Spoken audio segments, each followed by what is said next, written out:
Welcome to the Commonwealth Matters. I am Executive Director Richard Nelson, here with a special presentation called The Promise of America, here with Senator Ralph Alvarado of Clark County. He's also the previous candidate for Lieutenant Governor.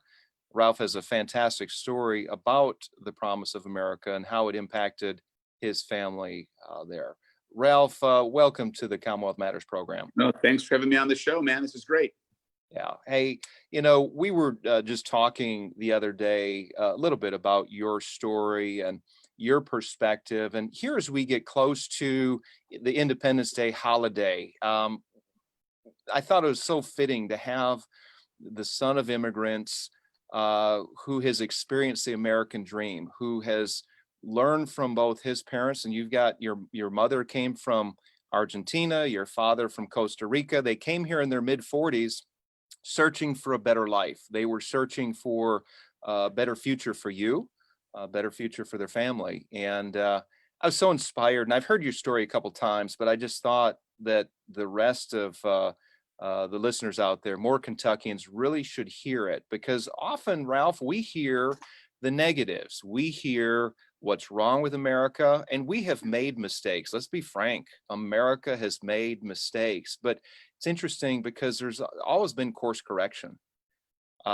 We've had slavery, but there has been the eventual banning of slavery. We've had Jim Crow laws, but there's been the reversal of Jim Crow laws. We've had racism, and yet we are able to dialogue and talk about how do we come together amongst the races. And part of this is because of the freedom that we have as Americans. And so we're at this place right now. It's Independence Day on Saturday, and yet there's protests going on, which is a freedom. It's a First Amendment freedom to assemble and to protest.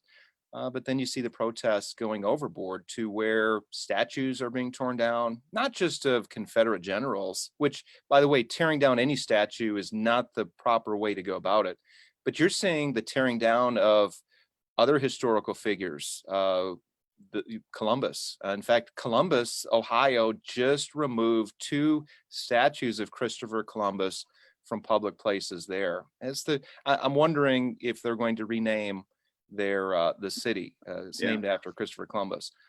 But Ralph, how do we deal with the tension? We do have freedoms that we're going to celebrate soon. And then you have disorder, you have violence and mayhem in some of our city streets. How do we address that tension? I think that's where we'll start off, because that's what's going on right now. Yeah, I don't, it's a difficult issue. And there were, I thought, in my lifetime, I've watched a lot of, we've seen a lot of changes in our country. We've seen ups and downs. I've had a chance to talk to other people in different minorities, people who have lived their life, who have felt discriminated against their entire life. And I've run into others who have never felt any discrimination at all in America. So it's always a different experience for different people, I suppose. My folks always told me that this is a country that if you worked hard, and you've heard this story before from other people, if you worked hard, you obeyed the laws, you did things the right way, you can achieve anything you want in America. And that's still something that's true. I teach it to my children as well. You got to just put forth the effort that people will respect work ethic in this country, that if you work hard, and that's what I've encountered, is I've worked hard, I've taken advantage of what this country gives me an opportunity to do as far as education. My father always informed me when I was a kid, you're going to do well in school. If you don't do well in school, you're going to have to answer to me. And it was frankly easier to get good grades in school than have to answer to my father and his discipline. And it paid off. And I look back now and I'm thankful, I'm grateful. At the same time, they were proud of their culture. In America, there was freedom to practice our faith, our religion, to speak our language in our home. And my parents always insisted when I went to school, I started learning, Spanish was my first language. And I didn't start speaking English until I went to preschool and school. And I'd come home and want to speak English in the house. And my parents said, no. We speak English all day at work. We're not going to speak English at home. We want to relax at home. We're going to speak Spanish. And I would complain and they'd say, you go to your room and you can go cry there if you want. We're going to speak Spanish at home. And now I'm fluent in both languages. And I'm grateful for that discipline from my folks to push that. But they also, part of the reason they wanted to do that was they had pretty thick accents, and they didn't want me to learn English with their accents. And they said, that's going to be a disadvantage for you. You want to make sure that you can learn to speak English properly in the right way. And you're going to be an American because you're in America now. And my dad always took pride when he came to this country that he embraced everything this country had. He embraced its citizenship. He took pride in it. And he was always amazed. And there was just little things that you don't think about. When I was a kid growing up, we were going to travel to Washington State for vacation or something. We were driving across the state line. There was a medfly fruit infestation in California back in the early 80s. And they stopped us at the border. Everybody was stopped to ask, hey, do you have any fruit that might possibly cross the border? Or they were quarantining all the fruit into California. Yeah. And my dad said, no, we have some bananas and stuff, but nothing with any seeds in it. Okay, well, thank you very much, sir. Please go on through. And as we crossed the border, my dad said, man, what an amazing place that you can go from state to state freely, without being pulled out of your car, yelled at, treated like a piece of garbage, asked for your papers and identification. They just took our word for it and let us go through. And those little moments of little things like that as a kid growing up, my parents just remembering how they grew up and how much of a different world it was in Central or South America, and people that I've met from other parts of the world, whether it be in Asia or Africa or other places of the world where it's a much different approach to life and the freedoms that we enjoy here. My mom, again, I tell the story too, when we were visiting my grandparents in Argentina when I was about 3 years old, we were getting back on the plane. My dad had his citizenship. My brother and I were born in the States. We were citizens, but my mother still had her Argentinian passport and had a resident, card, a green card, but had never switched over to get her citizenship here in America. We were boarding the plane in Buenos Aires to come back to the States, and they decided to let my brother and me and my dad through, but my mom was held up. And they said, yeah, if you want to join your husband and your kids, you need to, grease the wheel here a little bit, give a little bit of a bribe on the way out the door for the guy at customs. And my mother had gotten a little Americanized by then. And most days in the past, there in Latin America, you keep your mouth shut, you just pay to get out, do what you need to do. She raised her voice and says, wait, so what you want me to do is pay you a bribe, and started making a huge scene and yelling. And the guy got nervous. He wasn't used to that, and said, okay, just shut up and get out of here. And we got on the plane, and sitting on the plane, there was a relief for my mom. And she said, that's it. I'm done with this. When we get back home, I'm applying for my citizenship. This is the reason why these countries can't achieve, because we eat our own. Yeah. And they take advantage of each other for their own personal advancement. Yeah. And that's part of what makes America, I think, has been great, is this country was founded on a principle of defending the individual, not giving power necessarily to the masses, but to the individual, to protect individual rights. Mm-hmm. And our Constitution was crafted carefully to protect that individual. Yes, we've had issues, and our history is, like anybody, we have defects in our past as a country, and our founders, none of them were necessarily perfect individuals. But for as imperfect as America is, it is the most perfect place and the most perfect style of government in the world. And I'm still convinced of that, and the freedoms that we enjoy that we take for granted every day. How many people that I've encountered from other places of the world who've talked about growing up in places where there was a tyrant or a dictator. People that would tell the population, I know what's best for you. Let me do this. I'm here to protect you. I'm here to take care of you. Yeah. And you have people that follow that individual, and they would say, whatever you want to do, we'll follow you to the ends of the earth. Okay, I'm going to set rules. And you can follow those rules. But if you find people that don't follow the rules, here's the snitch line. Report them. Turn them in. We'll hurt them either physically, we'll kill them, we'll kidnap them, we'll hurt their family members, or we'll hurt them economically or humiliate them publicly or do something to devastate them. And that's how dictators have worked in other countries. And this is a country that said no more of that. We're going to give everybody an equal opportunity, a level playing field. That doesn't matter where you've come from, what family you were born in, what the station of your birth was, that you're going to have the same opportunities as anybody else to achieve whatever you want. And that's something that we always try to fight for, is to continue to have a level playing field for all people in America. And again, we strive every generation, we strive to make that a more perfect and more level playing field. And people will point out discrepancies, and it's on us as citizens and as Americans and as politicians and just average business people to make sure that we continue to listen and make sure that we have a level playing field for everybody involved. But there's a way to do that, I think, appropriately, and for a country that's always had transitions of power in a peaceful fashion. it always concerns me when we start seeing what we're seeing, I think, in society right now, is that people are starting to resort to violence at times to get things done. I think there's better ways of getting that accomplished. Yeah, and I agree, Senator Alvarado. It seems to me that so many Americans take for granted basic freedoms we have. You'd mentioned just the freedom to travel freely between states without being harassed, without being bribed, or to go through a customs center here without having a customs agent asking for money. Those are simple things I think we take for granted.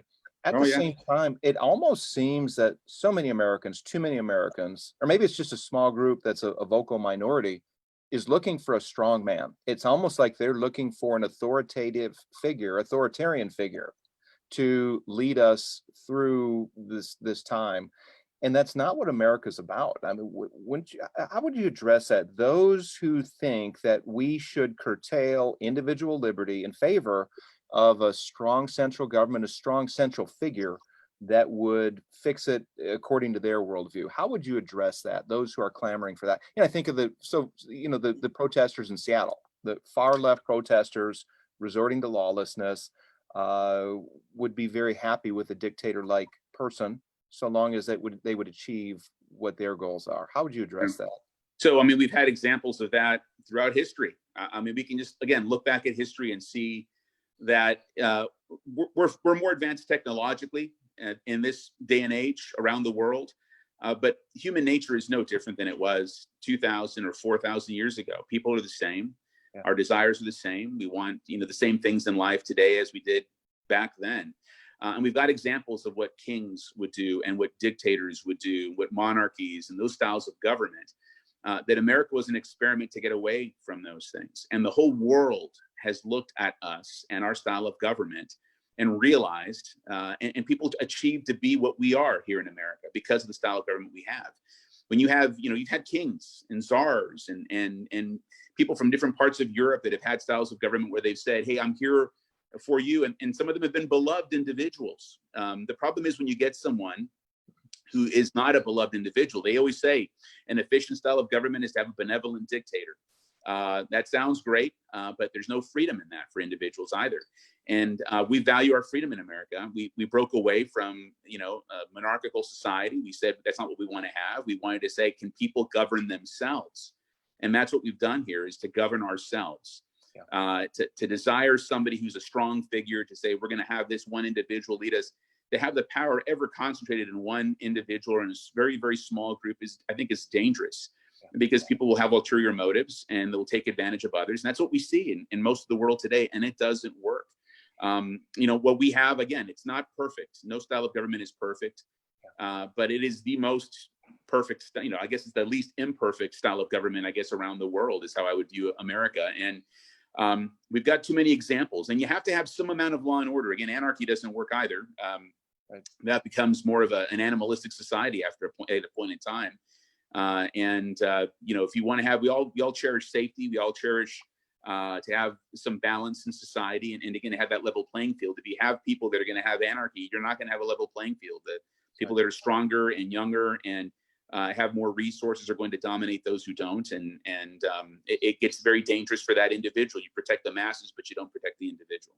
Very good. Senator Alvarado, I would say that the promise of America, as you're saying, elevates individual human rights. It respects individual human beings as made in the image of God, with endowed rights, with inherent dignity. And then the purpose of government is to secure those rights. It was on July 4th, 1776, that 56 men from the various colonies came together, and they put together one of the greatest political statements and political documents of all time. That was our Declaration of Independence. And that key phrase in the Declaration of Independence could be considered our national creed. And it goes like this: we hold these truths to be self-evident, that all men are created equal, that they are endowed by their Creator with certain inalienable rights, that among these are life, liberty, and the pursuit of happiness. That brief statement really captures the heart of America. And there's some principles in those very few words, principles that are there that really capture who we are. First of all, that there's a creator God.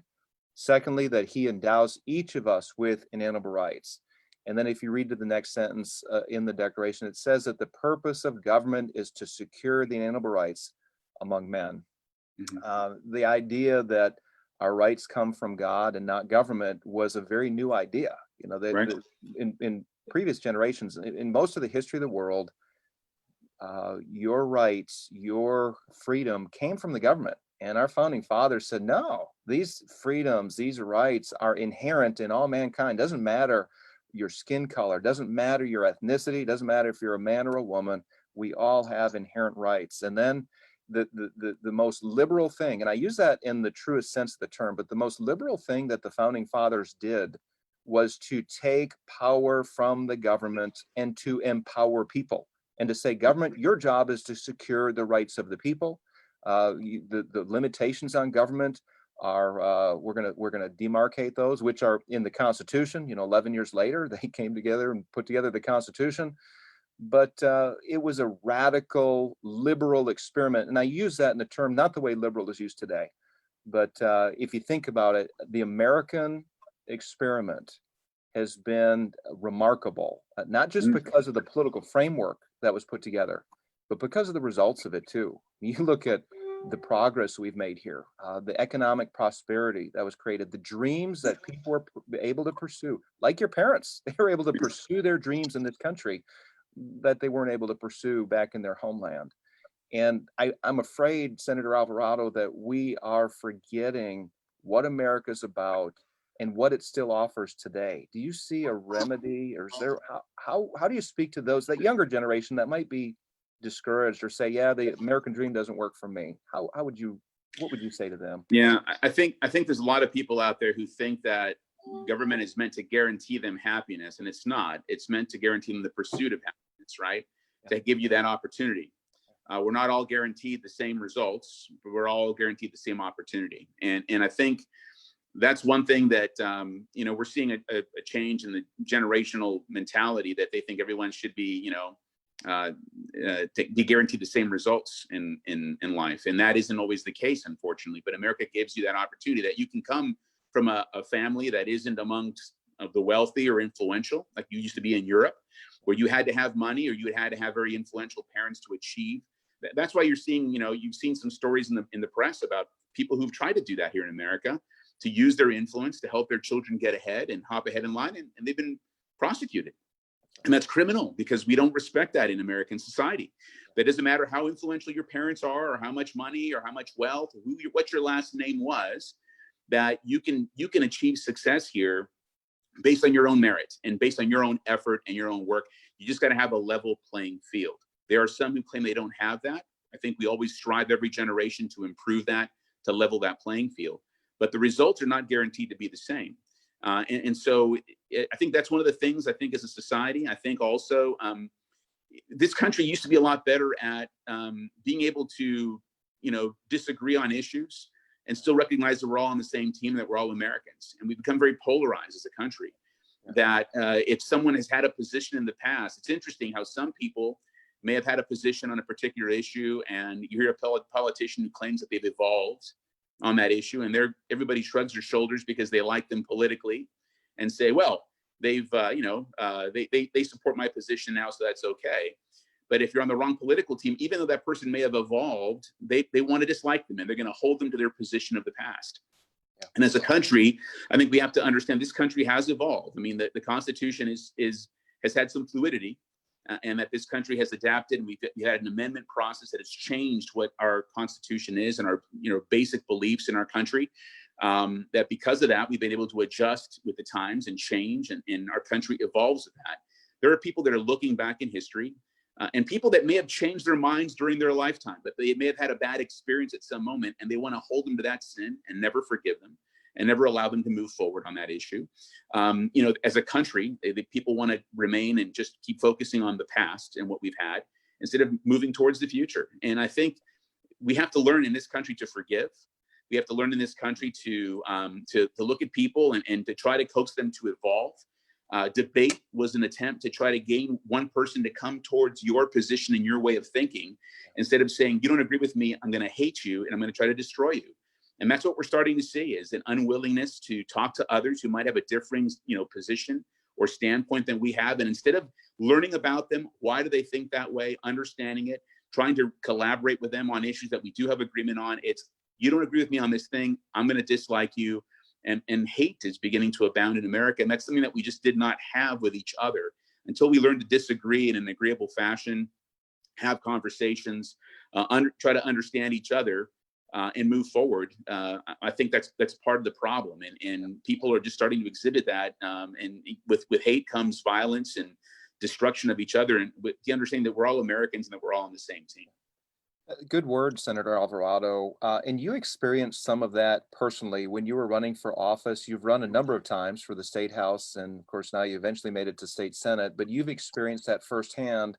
I'm not going to go into the details of this private conversation, but I was very impressed by something we had in a conversation just the other week about some ugly things that were being done towards you, information that you had on a political opponent. You chose not to share that, to broadcast it. It could have helped you politically, but you cared enough about that person and their family to keep it private. Yeah. And I commend you for that. That is taking the high road. And we quite frankly need more of that in the political arena. Senator Alvarado, you are the first Hispanic elected to a state office in Kentucky. And yet when you were running, I don't recall, and I did pay attention, I don't think you made race an issue during any of your campaigns. And yet there are some today who, and I want to be very careful how I say this, where race does become an issue or a factor in a political candidate. We do know that there are minority populations who may be underrepresented. You broke a barrier in Kentucky by becoming the first Hispanic person elected to the legislature.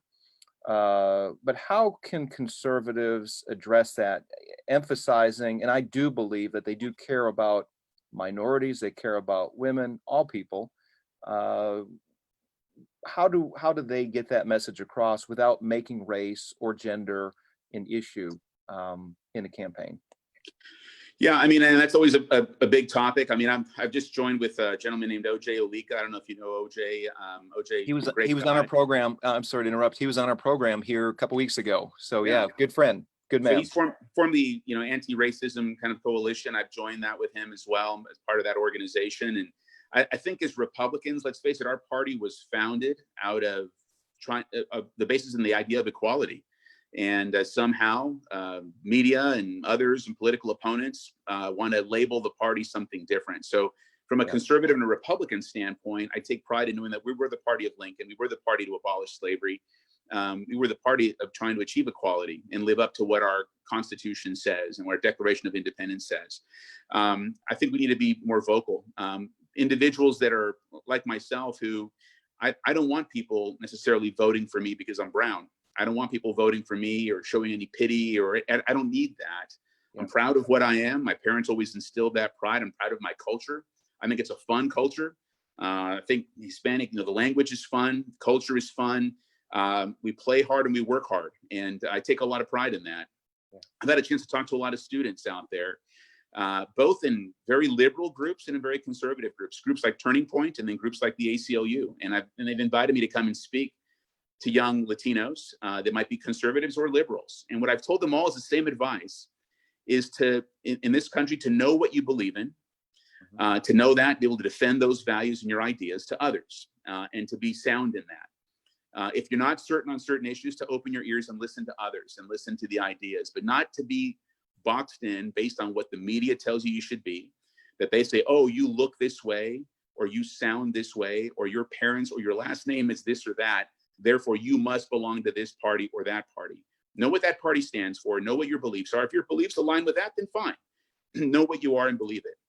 When it comes to discrimination and bigotry in this country, there are going to be bigots, always. If we think we're going to eliminate racism, we're all kidding ourselves. That's been around since the beginning of time. And unfortunately, we're people that are sinners. We've got people out there who are ill-informed and frankly, not good people, and are going to be bigoted and are going to have biases against people for all kinds of bad reasons and wrong reasons. Yeah. If you think you're going to change that person's mind by yelling at them or throwing a rock at them or throwing a knife or shooting a gun or calling them names, you're not. You might influence their children, You might have a chance to talk to them and show people who you are. But if you think you're going to go out there and change that by being violent, all you're going to do, unfortunately, is for that individual is cement whatever biases they have even that much more. What you want to do is what Frederick Douglass taught us to do in this country, is if you want to become, you need to become more American than that individual. You need to achieve more. If you want to get back at a bigot who thinks you're something, because of the color of your skin, become more American than them, achieve more than them, get more education, get a higher paying position in life, raise your kids the right way, obey the laws, have others respect you more than that individual. And that person has to watch you do that.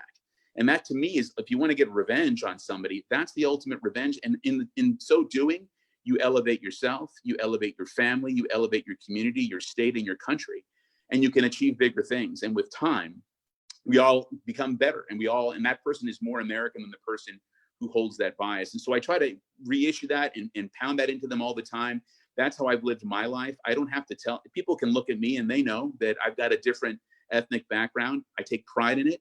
But I don't make it an issue, because I want people to support me, like me, or some that are going to dislike me based on my belief systems, the things that I stand for, and my policy decisions more than what I look like. So I don't think I've ever had to make it an issue, because I think if you do, it weakens my ability to defend in what I believe in, and I know what I believe in and why, and that's what I want to defend. So that's always been my advice to people of any background, and it can be true of people.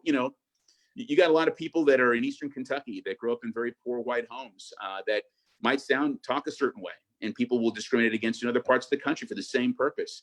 Again, be proud of who you are, where you're from, know what you believe in, elevate yourself, because that elevates everybody else around you, and it makes us all stronger. Yeah, that's a good word, Senator Alvarado. We've got just a few minutes. I would like to recap a few of the things that make America great. And even that statement, controversial when you say make America great again. By the way, we promoted this interview on Facebook. We had the title of it was called The Promise of America, picture of me, picture of you. There's just time and date when it started. Facebook rejected that ad because it violated their community standards. And I don't know what's controversial having the words promise and America in the same sentence, but apparently because of the time that we're in, it's considered a volatile topic. And I think that's unfortunate. And of course, it's their choice. They can choose who they allow to advertise or not. We're experiencing part of the American promise right now by having this dialogue, doing it freely over the airwaves, so to speak. And I'm very grateful to that. A couple of the other American blessings of liberty that we have, I guess, the rule of law, the protection of private property, the freedom to practice your own religion, the freedom to pursue economic pursuits, or the calling that God has placed on your life. And the freedom to keep your wealth. In many countries, you might be able to create wealth, but the government will come and take it. And these are some of the promises that America affords us. And I'm afraid that in our time, what we're seeing is people forget that we've not thought clearly about what we have. Even though we've seen injustice, we've seen, I'm thinking of the George Floyd video that has sparked outrage. I was outraged by it. But is that a legitimate reason to loot and to vandalize private property? Is that the right response? And as you've said, and as I agreed, that is not the response. Do we need to do a better job of, and I guess I've asked this in some way, but what can we do to communicate the promise of America to the rest of the public so that this American experiment can endure? We've existed for 244 years, but it seems, Senator Alvarado, that we are on the brink right now. What can we do to emphasize the positives, the good things that America affords us to those who don't believe it anymore? Yeah, I think, and that's a tough, if I had that quick answer, we would all be doing it. It's a tough question, because I think aside from discussing it and talking about it, and it's almost like you have to relitigate why America is America and why we're the kind of government that we have right now. I mean, these are the debates that were had early on in the foundation of our government and our country. And we had individuals who were sent as representatives to have these debates and these discussions, and you see the result that we've achieved. But I think we're going to have to relitigate that. I think people are wanting to debate it again. We have a generation that's come up that has had, we've had every generation prior to ours has had a tremendous sacrifice. And, I don't know that this generation has felt that yet. I mean, we're starting to see economic, instability in the markets and those kinds of things, but not a true national crisis, world wars, and some of the things that we've encountered. I certainly hope we're not heading to that again. I think other countries are watching us. They think we're heading to a conflict. Yeah. And we don't want to get there. I think anybody who realizes this, and you see from other countries, you don't want to get to an armed conflict. There are some people that are itching for that, it seems like. And I can assure you it would be better to have this discussion and a debate and have to get to the point where we're hurting each other. But it's going to have to be our leaders who stand up, answer questions as to why things are the way they are, and to make things, again, as much of a level playing field as possible. We have to look and understand that people can change their minds. And if people want to change their minds, to accept them and not, continue to chastise and humiliate people based on a belief of the past or a belief system. Is if people are willing to change, to embrace that instead of to continue to hound that. And I think we get people that aren't willing to forgive and people that are just wanting someone to hate and to blame for their issues. I think as a society, we have to listen to each other. We have to be willing to forgive each other. We have to be willing to embrace each other, know that we're all on the same team. We're all moving in the same direction. If not, if we can't learn to do that, and we can't learn to not, to disagree in a fashion where, hey, I don't agree with your position. I think differently than you do. Let's go out and have a meal and enjoy each other's company. That used to be a thing in America. We don't do that much anymore. And it becomes everybody's the enemy. And if we can't do that, we're going to wind up, this country will fall apart. It'll separate. It can't stand together. We're going to have to learn to do that again. And we have to have some people who are going to have to come forward and make that the example. And if each side can't do it, we're going to face some tough times ahead. Very good. Senator Ralph Alvarado, I appreciate you joining us on this program, sharing your story and your thoughts, and also standing up for the promise of America and being a voice in the public arena, particularly in Frankfurt. Thank you so much for being with us. God bless you and your family on this Independence Day holiday. Thanks, Richard. You too. Happy 4th of July. All right, thank you. Take care.